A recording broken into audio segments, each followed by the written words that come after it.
just... Hey! Hi! It's me, Wilma Fingerdoo, with the Fingerdoo review of RuPaul's Drag Race UK Season 3, Episode 5. Oh, we're cutting through it like a hot knife through butter. But before we get to that butter, I want to welcome my latest member to the Fingerdoo family on Patreon, Suzanne Weber. Hey, Suzanne, I hope to see you at the next live chat, doll. FYI, for those of you who aren't a member of the Fingerdoo family on Patreon, we do two live chats a month. So the link to that is down below, just in case you're curious. I'd also like to thank this week's Tipperdoos. First off, the IMHO girls, Darby Lynn Cartwright, Auntie Chan, and Alexis P. Bevels. Thanks, dolls. I love you right back. Again, as always, my lovely Vito. I love you, doll. And one of the reasons I look so gorgeous, Denise Cherneau dropped a Tipperdoo on me this week. Completely unnecessary, Denise, and completely appreciated, darling. Speaking of Denise, in my last care package of fabulous wigs, she included this, oops, it's upside down, stunning original illustration. It's all sketched and inked freehand, and this is the original. There are no others. So I scanned it, and now it's my official Rainbow Railroad fundraising design at my Redbubble store. If you'd love this design on a t-shirt, magnet, sticker, or whatever, 100% of the profits from this design will go directly to Rainbow Railroad to support their global effort to get persecuted brothers and sisters from our LGBTQIA community out of the threatening countries and to safer, more accepting shores. To date, we've been able to raise $300 for Rainbow Railroad, and from today onward, I'll keep you posted on how we're doing with Denise's gorgeous design. I've got a link to this specifically, as well as my Redbubble store down below. There's also a link down below to Rainbow Railroad themselves if you'd like to donate that to them directly. Seriously. Now, Jorge, drink me. Ooh. It doesn't look complicated, but there's a lot of it. It makes me worried, I'm just going to say. Jorge, I love me a G&T. Oh my God. I just want to thank John Dwyer. He's from Nova Scotia, out east, and he sent me some gin. Look at this beautiful bottle. This is from the Steinhardt Distillery in Antigonish, Nova Scotia. And he has sent me their gin before. I have their blueberry gin, which is stunning. And last week, I had some gorgeous strawberry vodka. Look at that. So Steinhardt, I've got the website for them down below. They ship. I don't think internationally, but they will ship to other provinces in Canada because I certainly got a package from them. And they pack it beautifully. There is no risk of breakage. And as always, John, thank you so much. And I'm going to be feeling this tomorrow, I'm just saying. So we picked up where we left off last week with no one being eliminated, but there were still wounds to lick. Although she was in the bottom, Charity was trying to focus on the fact that the judges said her runway was art. And so she should. Scarlett seemed to be backpedaling from the defeated front she showed on stage at being in the bottom and declared that she did in fact want to be there. And then to drive it home, she deflected any more possible critiques by pointing out that, well, Kitty and Charity were now the only badgeless queens in the bunch. Well, that's a lot of talk from a queen who went from the top to the bottom all in 1 week, I'm just saying. Kitty wasn't bothered. She knew she'd get hers soon enough with an acting or comedy challenge. Plus, she knew that there were more than a couple of girls who were just plain lucky to have a badge at all. Maybe getting picked first isn't always a good thing, I'm just saying. The next day in the workroom, as Pick and Mix boastfully showed off their RuPeter badges, Scarlett started crowing like she wasn't just in the bottom last week. She pointed out the badgeless queens, the safe queens, any queens she could think of, and those other queens weren't having it. They brought up her waving her white handkerchief on stage last week, comparing it to a white flag of surrender. Clearly being outshaded by the other queens, Scarlett tried to shrug it off, but was thankfully interrupted by Ru's video message. This week, Ru was hinting at business deals and pitching ideas, which seemed to intrigue the queens. What intrigued them more was Ru arriving with a mini challenge. First, the queens were doing it doggy style by teaming up and running a canine obstacle course. That's when we learned there is strength in numbers over badges. I'm so serious. Scarlett grabbed Charity and said, "You and me," but, well, Charity had other plans. She just walked away from Scarlett and right up to Miss Kitty. Scarlett just stood there like a slapped arse. Well, there may not have been an actual slap, but Scarlett was definitely feeling the sting. That's what you get for slagging the badgeless. Seriously. So it was River and Choriza, Kitty and Charity, Ella and Vanity, and, well, the two queens no one wanted to work with, Scarlett and Crystal. At least they know who their friends are. No one, I'm just saying. This mini challenge was cute, but pointless. That's not true. The point was to pick two team captains for the Maxi challenge, and as far as Ru was concerned, the team that was best in show was, well, Crystal and Scarlett. The runners-up? Well, Kitty's tits. Now there's a movie of the week. Kitty's tits. Scarlett and Crystal, the queens no one wanted to work with, were now being forced upon them. The downside, well, Scarlett was just captain of a team that failed. The upside, Crystal's not Scarlett. This week's Maxi Challenge had the queens creating a commercial for Ru's new in-home smart assistant, Drag Lexa. Scarlett, once again, picked Kitty first, but her second pick was the brains behind last week's winning team, Choriza May. Crystal picked River Medway and Vanity Milan, which left Ella and Charity last to be picked. Then it was Scarlett's turn to pick, and since, well, Charity fobbed her off, sounds dirty, she went with Ella. But to be fair, Ella was on last week's winning team, and Scarlett already experienced the unique drum beat that Charity marches to. With her picking Ella, that left Charity to Crystal's team. It was hard to tell if anyone on Team Crystal was pleased with that. Clearly wanting to redeem herself from last week, Scarlett assured her team that she was ready to fight, and that going big in camp was the ticket. It also proved to be more fortuitous that Scarlett picked Choriza because, well, she has a degree in advertising, so already Team Scarlett had a leg up. Or did they? All Kitty cared about was finally getting a Ru Peter badge. Scarlett had an idea of paraphrasing Joan Crawford with, "No wires hanging!" No one laughed. Well, that's not true. Scarlett did, but still. Over on Team Crystal, they clearly were lacking direction, and by that, Crystal seemed only interested in being pretty. So Charity jumped in with ideas galore. And that seemed to get their ball rolling until Crystal's old friend, the Devil's Voice, crept back into the conversation. Do you think she puts that voice on? Or could it be allergies? God bless Crystal, though. She just out and out asked Charity if the voice was going to be funny. Well done, Crystal. In fact, that seemed to be her only question for all of Charity's suggestions. Talk about passive-aggressive. Clearly, Crystal didn't find it funny, but didn't have the courage to come right out and say it, which is too bad. Say what you want, but that queen has an excellent sense of humor. Maybe not for creating it per se, but she does definitely recognize it when she hears it.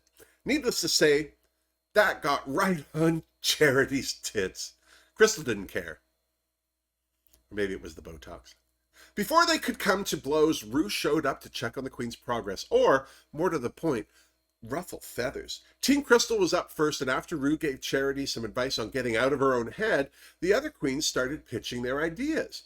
Vanity's concept was Drag Lexa asking, "Are you tired of putting on your own makeup?" Ru shocked the hell out of me by admitting openly that she's never put her own makeup on herself. Really? Never? I'd have thought even Ru could have done a better job than some of those early looks. Team Scarlett seemed to worry Ru when they said that they were all going to do the voice of Drag Lexa. I have to agree with Ru. Hearing that there was going to be more than one voice for their Drag Lexa was a worry for me. But apparently, Team Scarlett didn't pick up on it. Something else that got discussed was Choriza's tuck. Apparently, Ru finds it distracting. To be honest, I've never noticed, but now all I'm doing is staring at Miss May's crotch. Maybe that's what she was going for. And then the teams hit the soundstage. Team Scarlett was first, and even with Michelle's death stare burning into their souls, they obviously couldn't tell that their toilet scenario wasn't working. I loved that Scarlett asked her if their take was good enough to move on.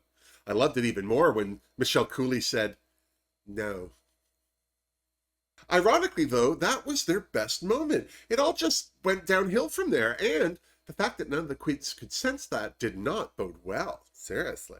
Team Crystal was next, and that wasn't a good thing. They seemed just as disjointed and confused as the other team. But what was scary about that was Team Crystal had Charity directing them.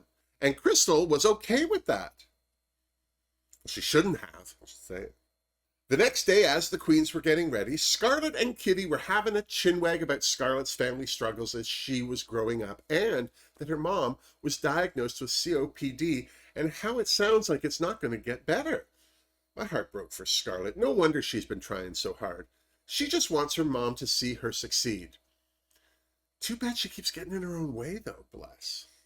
Again, Kitty was such a good ear to bend and shoulder to cry on.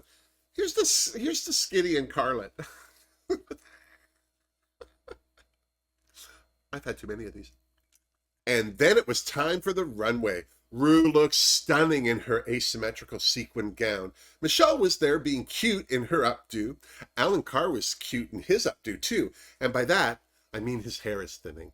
Joining them at the judges' table this week was Little Mix's Leanne Pinnock. Category is Expenny Henny. Expensive looking drag. First up was Crystal well, no, actually, I'm sorry. For the first time this season, the first queen down the runway was not Crystal. It was Ella Vidae, sporting a tasteful black gown with exaggerated shoulders and silver rhinestone jewelry. But my favorite part of this look was her Gwen Verdon-inspired wig, which I thought looked more like something Endora would wear on Bewitched, but both those references are from the 60s, which made Ella look old again. But then, and it was a big but, Ella turned around. Well, after that, I couldn't tell you what was on her head. The back of that gown was a nude fantasy dripping with more rhinestones and crystals. It was stunning, to say the least. Fingerdoo for Ella. Scarlet Harlot was next, and I have to say, this was my fave runway of hers to date. The wig, the makeup, the outfit, it was super luxe, and she looked luxe in it. Why she didn't go down the runway with that walking stick is beyond me, but I still gave her a Fingerdoo, even though Michelle didn't seem to like it. Why else would she say the devil wears Primark? Primark is a discount clothing store, yes? Kitty Scott-Claus was another queen whose look was my fave of theirs this season. From the Brigitte Bardot post-sex hair to the gold-stoned and sequin leotard, Miss Kitty looked too expensive, even for her. A glittery Fingerdoo for Miss Kitty. By the way, Glittery Fingerdoo was my given drag queen name, but we had to change it to Wilma for legal reasons. Oh. Sadly, I didn't enjoy Charitza's runway. The hat was distracting, the fabric looked cheap, and it didn't seem to fit her bust line very well. Fingerdoo for Charitza. Don't hate me. Crystal was next, and she looked good in her showgirl's leotard with nothing on underneath. Her hair was perfection, and her face was beat for the gods, but she didn't look expensive. I'm not saying she looked cheap, but there was definitely a sale going on there somewhere. Still, Fingerdoo for Crystal. River Medway was next, and this was another best look of the season for me. Even though it was a traditional costume, River sold it like it was meant to be worn by royalty. You could tell she felt as gorgeous as she looked. Fingerdoo for River, seriously. Charity was another showstopper, but I think that was down to her face more than the costume. If ever there was a look of hers I would have loved to have seen with a beauty face, this was it. I think she would have killed that runway if she had. Unfortunately, with that nose, she just maimed it. But her story of the fairy that steals jewelry was fabulous, so I still gave her a Fingerdoo. Vanity Milan's runway was a modern take on Art Deco. It was Erte, it was Josephine Baker. It was also one of my favorite wigs of the night. Well done, Vanity, Fingerdoo. Then it was time to watch the Queen's Drag Lexa commercials, I'm sorry to say. As expected, none of these adverts went over well. They were confusing, disjointed, and worst of all, not funny. Team Scarlet's was confusing because of the queens actually playing Drag Lexa instead of having one consistent voice, while Team Crystal's was confusing because their Drag Lexa did have one consistent voice. This one! The fact that none of the judges laughed at anything did not bode well. Neither did Ru reading the queens for not being original, cohesive, or funny, which is why I, for one, was glad to hear Ru declare neither team the winner. All the queens were up for elimination. No one was safe tonight. Here's to Ru for finally making a call that makes sense. I'm so serious. And then it was time for the judges' critiques. Ella Vidae was first, and Michelle thought that Her team not having one drag Lexa made the whole commercial a convoluted mess. Alan thought it was so bad that not even Ella's fabulous sense of humor could have fixed it. Leanne loved Ella's runway, but Michelle thought her wig aged her. Well, no kidding. Do you know how old Gwen Verdon is? She's dead. That's how old she is, seriously. Scarlett, poker face Harlot, was next. Alan Carr felt Scarlett didn't believe herself in the role as announcer. Leanne didn't think Scarlett was as funny as she should have been, and that set the tone for the whole commercial. As for her runway, Michelle didn't think Scarlett should have ditched her pimp cane, while Leanne liked her runway, but felt it could have been pushed a little bit more. Kitty Scott Claus was next, and Alan thought she actually did a good job, but, and apparently it's a full but, as an IBS sufferer, he found Kitty's toilet humor a little constipated. Michelle loved Kitty's runway and thought it was the prettiest she's looked this season. I agree. Up next was Charitza May, and even though he didn't know why, Alan thought she was funny in the infomercial. Michelle made a good point in saying that Charitza speaking Spanish as Drag Lexa would have been a hoot. That idea clearly made the queens laugh. As for her runway, Michelle didn't think it looked expensive, and then Charitza said it was inspired by the gold rush, and, well, then all the judges seemed to like it a bit more. Not much, mind you, but they all seemed less confused. Crystal was next, and correct me if I'm wrong, but when Rue asked her where their concept came from, she seemed to throw Charity under the bus. No? Michelle commended Crystal for letting go in the commercial, but it just wasn't funny enough. As for her runway, I think Crystal better watch out or Leanne is going to mop that wig. I'm so serious. Next up was River Medway, and Rue couldn't say enough about her outfit in the infomercial. Michelle thought it elevated the job she did, so much so that Alan even said he wished he'd seen more of her in it. All the judges agreed that River's runway looked expensive. It was Leanne's fave of the night. Seriously. Charity Case was next, and Michelle seemed to be on a path of compliments where her leadership and looks in the infomercial were concerned, and then it took a hard left regarding her runway. Michelle brought up the concept of this look with a beauty face. I think we all would have been more impressed by that because I think as an audience, we are expecting Charity to do a look like this, and, well, I for one am getting bored. Last, and far from least, was Vanity Milan. Michelle was impressed with the work she did during the infomercial, but was still feeling like she wasn't getting to know the real Vanity.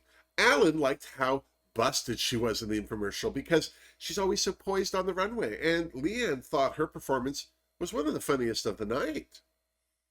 Well, there you go. And then Rue dropped the hammer by saying because they saved two queens last week, someone had to go home this week, and then asked the queens who they thought that someone should be. Gasp. Ella said Charity Case. Scarlett agreed, but I think that was more about being snubbed by Charity in the mini challenge than anything. Kitty said Vanity because she felt her looks were not on the same level as some of the other queens. Okay.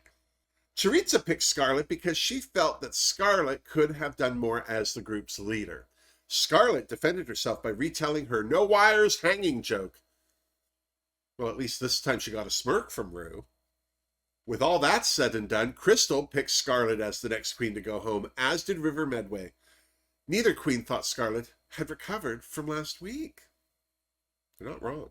Charity picked Scarlett as well, but I feel that that had a lot to do with Scarlett picking her. Clearly they're obsessed with each other. And finally, Vanity also picked Scarlett because she felt Scarlett was providing more excuses than results. And she's not wrong. So that's 7 votes for Scarlett, 2 for Charity Case, and, well, 1 for Vanity Milan. Well, okay then. Needless to say, the Untucked Lounge was a little tense this week. With 7 votes against her, Scarlett wasn't feeling much like talking to the other queens.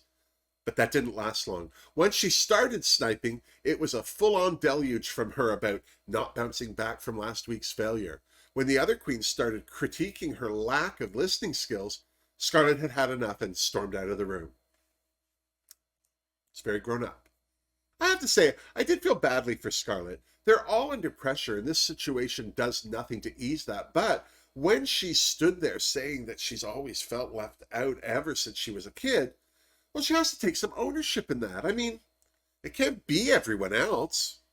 Seriously. And then, as Charitza was trying to defend Scarlett, well, Scarlett strutted back into the room and interrupted the conversation again to tell them how she was feeling again.